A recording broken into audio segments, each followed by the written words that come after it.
What is up, guys? Welcome back to the channel. I basically have to go through the entire fleet of vehicles right now and replace things.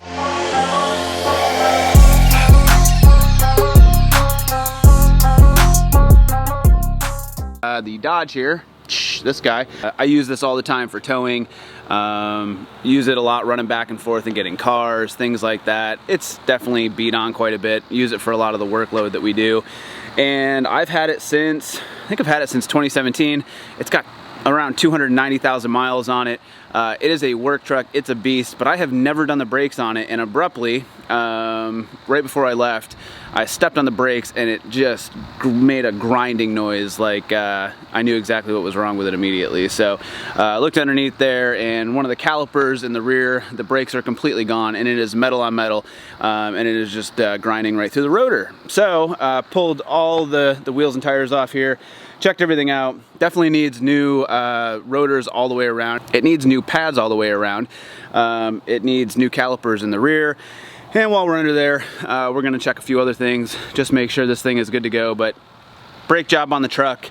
I've got a fella that's gonna come up and help me on the Jeep. We've got a bunch of stuff to get done on that, and I need to get it done quick because we have trips coming up and there's things that I wanna use this thing for. So, as a reminder, got this 42 RE here.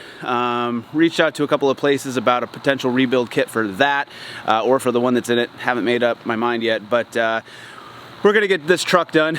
We're gonna get going on the Jeep and get the transmission pulled and get that thing back on the road ASAP so we can start to use it.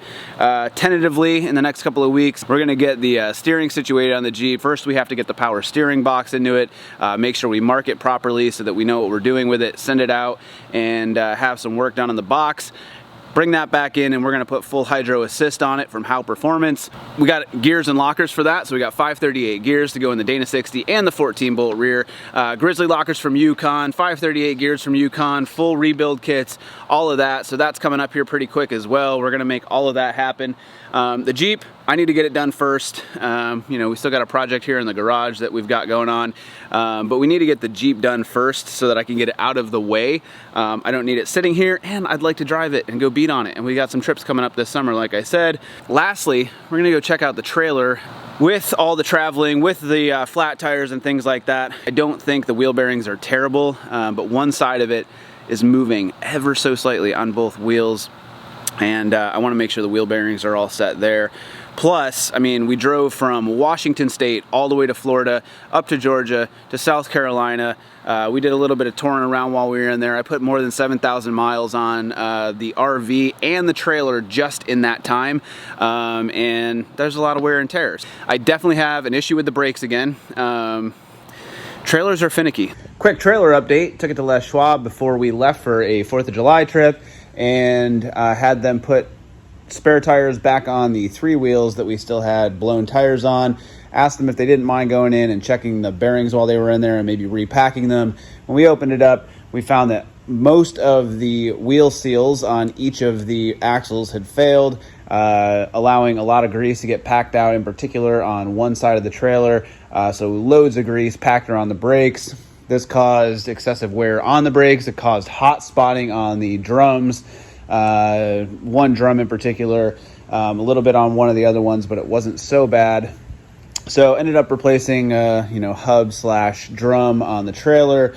Redid all 4 brakes, redid seals on all 4 of them. Bearings were still in good shape. Repacked all of that stuff, put it back on, and we're all set. So the trailer is done.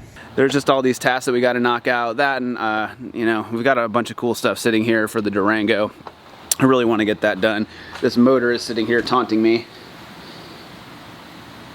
It's looking real good. It's looking like it needs to find a home under here real fast, but progress has slowed on that a little bit. With everything else we have going on, now it's time to get back to reality, get back to work. Let's make it happen. I appreciate you watching. Let's see what we can do today.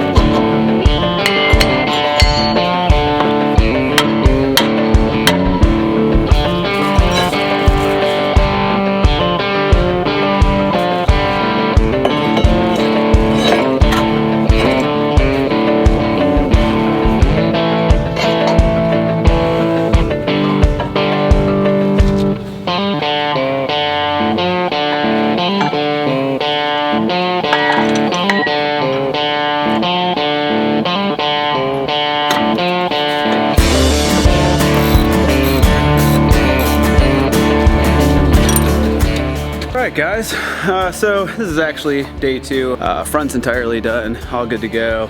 If you have any questions, I'll put a couple of comments in the link below.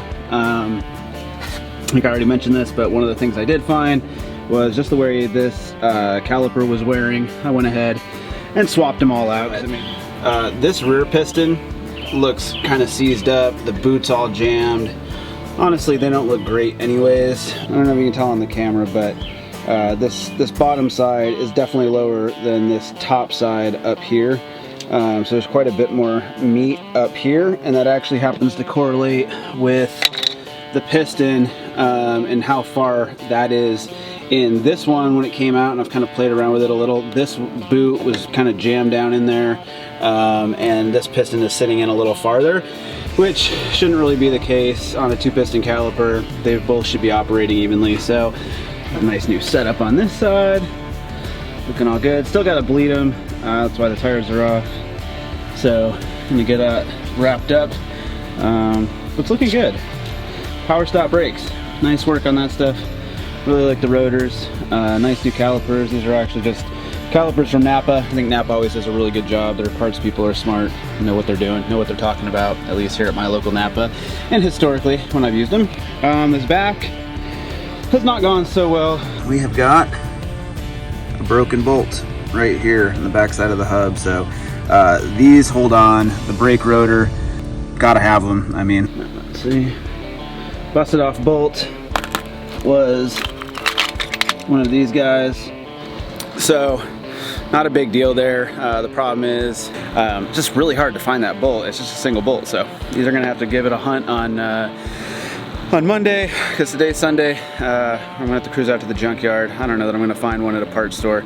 Seems crazy because it's a pretty common thing. Like, you know, if you're doing a brake job on a dually Ram, 01 to 08, I think it's the same parts. It's a 7-year, 8-year span, and it should be pretty easy to get, but can't find it anywhere. AutoZone, Advanced Auto Parts, O'Reilly's. No one had it, no one could cross it. I can't find it. Torque King has it. Those guys do a good job. I've got a lot of stuff from them in the past too. Parts for MP205s, rebuild kits, things like that. Parts Mike, same thing. Those guys are really good at that stuff. So we'll see what I have to find on Monday. Go back and do that. But until then, kind of wrap this side up, put stuff where it needs to be, so that I can just kind of keep this here for the next day. And we're gonna move on to the other side. Let's knock that out.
Crazy. All right, so here is just a quick overview. I mean, if you got a Dodge, I don't know if anyone else has run into this. I think it's kind of crazy, and maybe it's just me. I have no idea. So this, again, that's your spindle lock nut. When it was going on here, and it's kind of hard to see. Let's see if I flip it around, it may be a little easier to tell. Yeah, I have to take my word for it, but it's a hair too big on the sides, just a little bit, and on the inside. And it's because, you know, these are round and these are pretty square. So all I did, and the metal's pretty soft anyway, so it was really easy to hit with a grind disc. I just took down a little bit of the inside of each of those teeth and I rounded out the outside. So I just kind of hit along the outside on each side and then the inside of the tooth. And this fits in there perfectly now. So now it's totally flush. It'll spin that thing on and off, and we're all good to go. I got going on the Dodge, but a brake job, I mean, it should have taken about a day at the most. I had all of the stuff with me, or so I thought. And you run into things sometimes and you overcome those things and you make it happen. But it's now turned into a full week-long project, which is a little bit crazy. I got the front changed out. That was relatively easy. One of the videos I'm gonna show you anyways is there's a fella that did a really good job breaking down what you need to do on the front end. I'll kind of show you a couple of things anyways, so you're up to speed on what I'm doing. Both of my wheel seals looked pretty good. By pretty good, I mean it looks to me like they've almost been replaced. But one of the things I did want to do was pull those wheel seals, put new ones in, and actually repack the bearings that are on the inside. So one of those bearings comes out when you pull the hub apart and you get the rotor off, which is great because you can repack that one. But there's a second bearing in there, and I really wanted to do that second bearing as well. So because I had to do the bolt and I had to wait on the bolt, I reached out to Torque King, and they have a seal driver that will help push that seal in specifically to this seal because it's got a beveled edge, it's got a raised edge. So when I ordered the bolt, I ordered that seal driver as well. Figure I'll wait for them to come in. All right, this is part 17, day 460. I'm just kidding. We're about 10 days past this, but it's been way too long. So the Dodge Ram, the brake job, it should have taken one day at the most. If you didn't have all the parts, maybe you get stuff locally, but unfortunately, our awesome postal service decided to send this part on vacation. I ordered this from Torque King, which awesome company. If you ever need something specialized, if you ever need something that is hard to find, like this bolt here and this seal driver. The seal driver is specific to the Dodge or the dually, I believe some non-dually 11.5 AAM axles, so a lot of trucks, Chevys, Dodges, all of them for many years run that axle. That's a seal driver for them. I needed to get the bolt. I figured let's just order it from Torque King. 26 bucks through them. I don't know if they manufacture that somewhere, and they also have the OEM one if you want it. But it's specific to the hub to rotor bolt. Like I mentioned, we had one broke off. We needed this. No other Dodge dealer had it. Nobody online had it. O'Reilly's, Advance, AutoZone, Napa, nobody had a replacement for it. Nobody had it in stock, and no one was even able to get it or find a match. Torque King did. They're over in Montana. That's just a couple of states away. It takes me a day to get over there. 10 hours. I go to Missoula. I come back. I can make it all the way to Billings. This shipped from Billings. Shipped to Billings, then Missoula, then to Spokane. Should come to Pasco after that because that's the next location here in the Tri-Cities. But instead of going from Spokane to Pasco, it went from Spokane to Bakersfield, California, and then hung out for a couple of days until they figured out that it was in the wrong spot. And then they shipped it to Santa Clarita, California, then back to Spokane, and then it landed in Pasco a day before we had a federal holiday anyways, so I didn't get the bolt because it wasn't delivered, and I just got it in my hands. I've had like the entire driveway sitting here on jack stands for about 2 weeks now, so. The upside, I guess, is you can find other things to do. So we've got the transmission here prepped for the WJ. Pulled the T-case off here. Let's see. T-case is off. Transmission is kind of ready to go in. A few things I need to do to prep that. All right, so it's been too many days doing this. It is time just to make this happen. I need to get this Dodge done and running and out of the driveway. The other upside is, you know, rough country, always on top of stuff. I think they have if I'm not mistaken, there's 2 warehouses that stuff usually comes out of. One's in Reno, one's in Tennessee. I ordered a set of rear shocks, front shocks, and a steering stabilizer.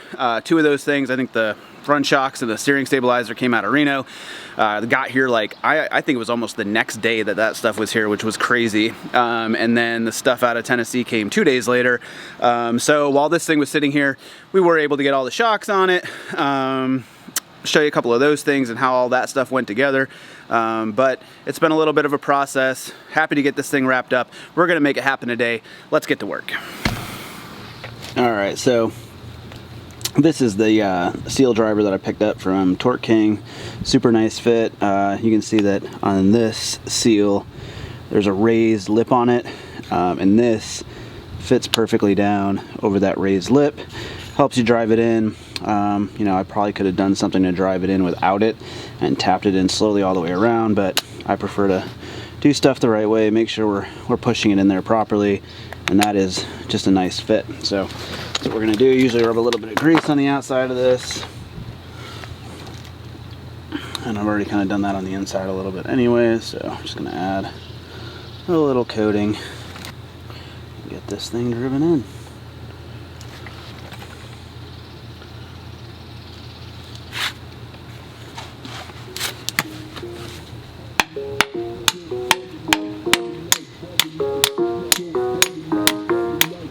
Perfect. Here, bottom right out. She is down in there. Perfect. Good. Easy. Alright, let's get the rest of this thing assembled.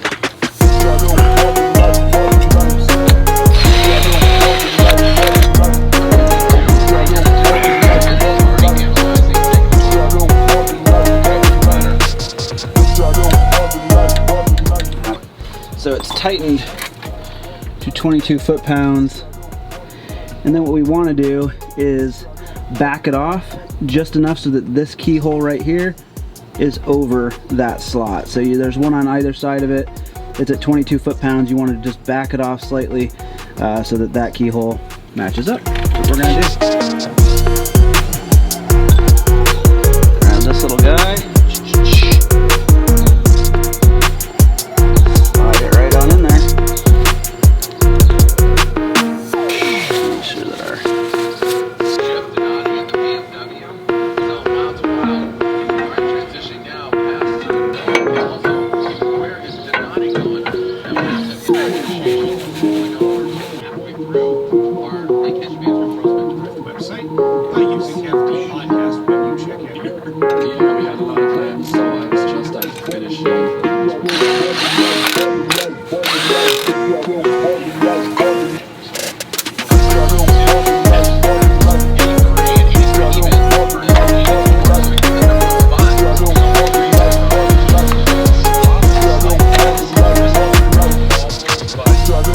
The one thing I will say on e-brakes, inside your rotor, the circumference of these brake shoes should obviously be, I mean, really an eighth, maybe a 16th off of what the inside diameter of your rotor is.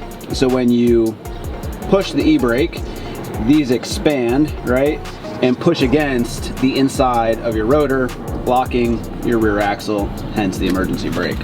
They do make a tool for this. There's like a kind of a caliper setup, or a set of calipers that on one end measures the outside of these, and then on the inside measures your brake rotor, so that you can kind of set this up prior to putting the rotor on.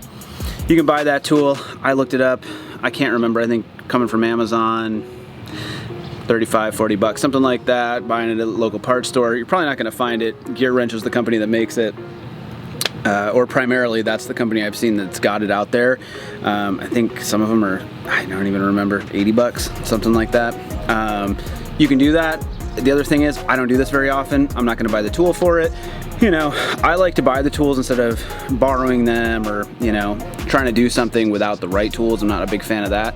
If you can get away with it, cool. If it's something you should buy, like the seal driver that I picked up, then that's what I try to do. But also, if there's something that's like a one-time use, that set of calipers in particular, you just don't need it. But what you can do is, and it should be pretty easy to see, especially with your, I mean, you're gonna put your brake rotor on without your brake caliper on. So when you look behind the back of it, you can actually see where that brake shoe on the parking brake is touching the rotor, and that should be enough for you to tell that. And if you twist this bottom adjustment out too much and open up, that's your adjustment on these. If it opens up too much, your rotor's not going to go on it anyways. So you're going to need it to be just enough where it's touching, or it's just barely touching, and you'll know that it's on right. Let's get this thing together now that we finally have our bolt, and check this out. This is our bolt It's the aftermarket one from Torque King. It replaces this guy that snapped off that we don't have. So there you go. You can buy a factory one for $53 if you want to, or the Torque King one, which already comes loaded with Loctite, for 26 bucks. Should be good to go. So let's get this stuff set up.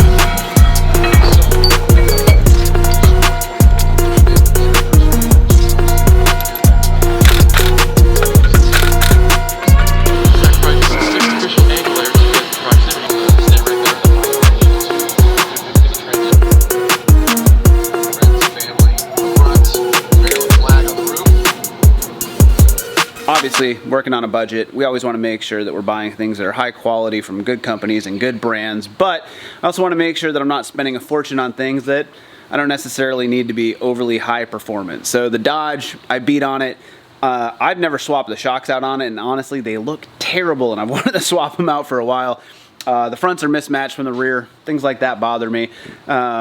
It's obviously something that the previous owner had, and I've owned it for 5 years now and put probably 80,000 miles on it. So they're overdue. Same thing with the steering stabilizer. It just needed to be updated. So we picked up Rough Country's M1 Monotube shock. I did look at Bilstein. I did look at Fox. Really like those brands. Would definitely run them.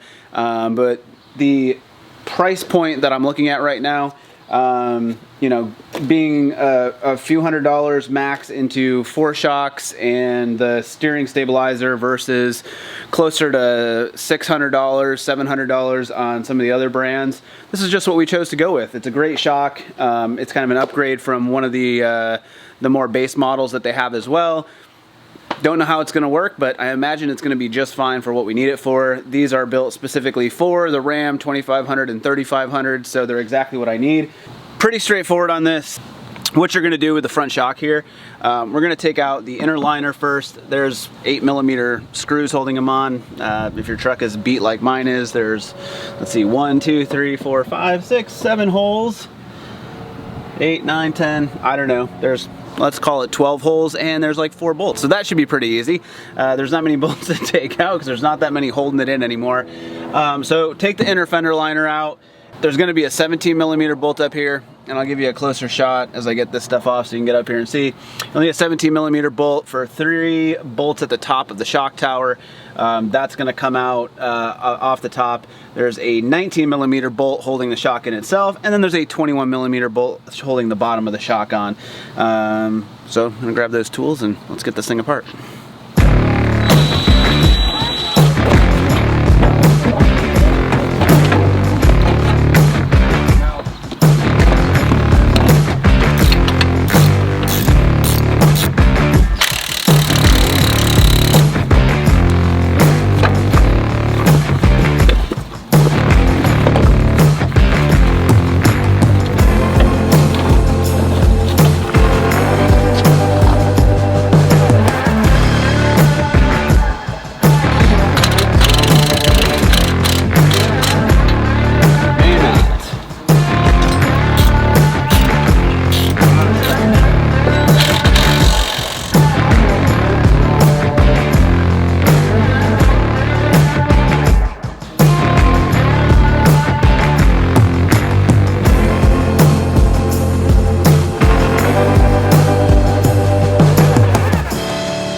So before we throw all these on, I'm going to take 1 second out to show you this.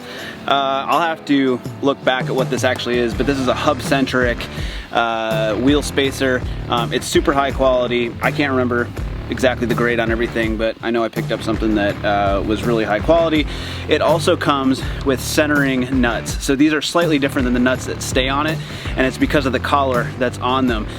So I put them on, you know, across from each other, put 4 on, then you put 4 of the actual lug nuts on on the other 4 parts, then you pull these back off, and then you put on the last 4, so you've got all 8 on. But what these do is make sure that 100% this is centered over the hub, and that just helps make sure that everything's on properly. Let's finish this up.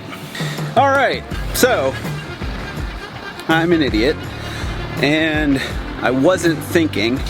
Also, it was 90 degrees out, and I spent 5 hours out here bleeding the brakes, putting everything back together and reassembling. So, went inside, took a shower, because what I did do was really stupid. Look at what I did. Can anyone guess what's going on here? Well, let me tell you. We'll go look at the front of the Jeep, but man, and we all do things when we're working on stuff, especially when we get tired and it's hot, whatever. So the front of the Jeep, right, or you know, any non-dual rear axle, this is the spacer and it's right on the hub. Correct. So, in my excitement to get the wheels on, I went and double checked because I'm going to rotate the tires. I'm going to put the front tires in the inside and the rear, and I thought, all right, let's get the spacers on. So, I bolted these hub-centric wheel spacers on. They went on extremely difficult. And in my haste to do it, and I did it to both sides, I thought, maybe it's just a little bit more to do. I'm not positive, or maybe there's just a little bit more like build up or something there. And I was like, man, they're going on pretty difficult. I'm not really sure why. Well, there's a lip in here. And the way that these were built was to go on very snug and to obviously have a wheel on the inside. That's right. There should be a gap from the wheel that I put on the inside. So the first thing you do is you put on the inside wheel, and then you put on the spacer, and it goes on snug, but not that snug, and then you put on the last wheel. And the spacer is in between the 2 dual rear wheels in the back. Well, I tried beating on the other side, took all the nuts off, and tried, you know, putting a pry bar in there. I tried to pry it out. I was exhausted, I was hot, I was sweaty, I had been out here all day, and I thought, you know what, I totally effed this up, and I'm done for the day. I'll have to try to figure this out tomorrow. So my solution, I just thought of this after a nice shower and cleaning up. I have this, it's an H1 wheel center, and it has an 8 on a 6.5 bolt pattern. And my initial thought was I was gonna build something on this and then put a bolt through it and use it as like a puller and hit that center of the hub and have it yank it off, right? Well, what works well and what I just did on the other side, and I'm gonna do now, is I've taken off 4 of the nuts, and I've taken 4 of them and pulled them all the way out. Now, we're gonna put the wheel center back on here. And we're gonna put 4 of these guys on, and we're gonna use the same torque that pushed this thing all the way on, and we're going to pry it back off. And thankfully, I will not have to do any extra welding, custom tool building, or anything else. This should pull this one off, fingers crossed, as it did the other side. So let's see what we can do.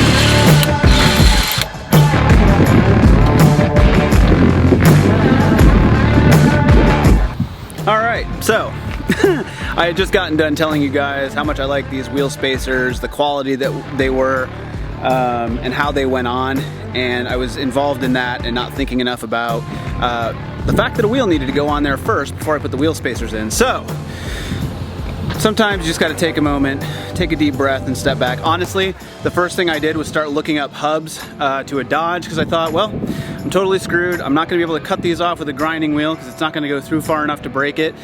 and I just didn't want to go through all that hassle. I thought I'll just have to buy a new set of hubs, I'll have to buy new wheel spacers, take it apart, reassemble with the new rotors, put it all back together. That sucks. But I calmed down, took a couple of thoughts about it. I actually came out to test fit the wheel center that I have, thinking, well, I'm gonna build something. I'll build like a center that I'll put a bolt through with a nut on it. It'll cross the thing. I will put it on the middle of the hub and then spin that down and it'll pull it out like a puller. Well, with these, with the lugs that are under it that are long enough and putting a little bit of extra space, it just has to go enough. All right, let me show you. It just has to go enough to be that thickness. So that's probably a 1/4 inch wheel.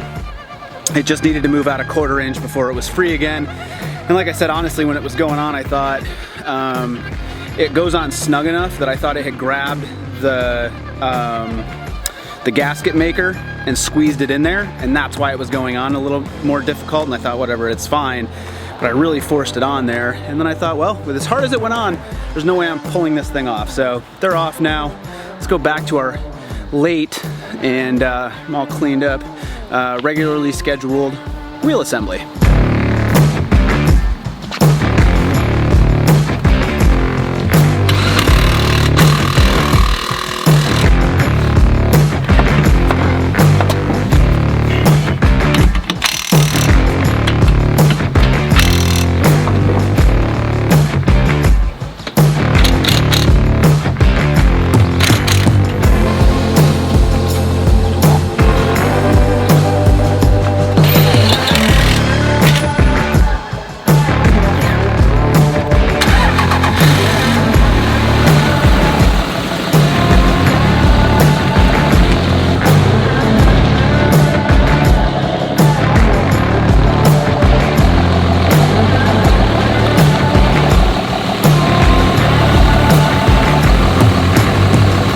Guys, so that's a wrap on the Dodge. We got new shocks on it. We got a new steering stabilizer. We put in new sway bar links, new sway bar bushings, got new brakes all the way around, calipers, rotors, pads, everything's brand new. So a few hiccups here and there, a little bit of late delivery on some parts, hard to find things like that bolt.